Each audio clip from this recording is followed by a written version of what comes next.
ST ನಿಗಮದಲ್ಲೇ Sharan Prakash Patil ಹೆಸರು. ಶರಣ್ ಪ್ರಕಾಶ್ ಅಪ್ಪಟ ಪ್ರಾಮಾಣಿಕ ವ್ಯಕ್ತಿ, ಹೆಸರು ತೊಳ ಹಾಕೋದು ಬೇಡ ಅಂದ ಎಂಬಿ ಪಾಟೀಲ್.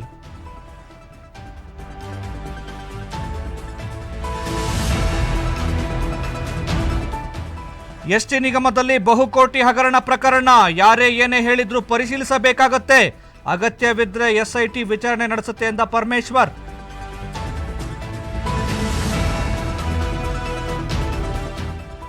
ರಾಜ್ಯ ಸರ್ಕಾರದಿಂದ ಜನರಿಗೆ ಮತ್ತೊಂದು ಶಾಕ್, ಶೀಘ್ರದಲ್ಲೇ ಬಸ್ ಪ್ರಯಾಣ ದರ ಏರಿಕೆಗೆ ಸಾರಿಗೆ ಇಲಾಖೆ ಸಜ್ಜು, ಶೇಕಡಾ 10-15ರಷ್ಟು ದರ ಹೆಚ್ಚಳಕ್ಕೆ ನಿಗಮಗಳಿಂದ ಪ್ರಸ್ತಾವನೆ.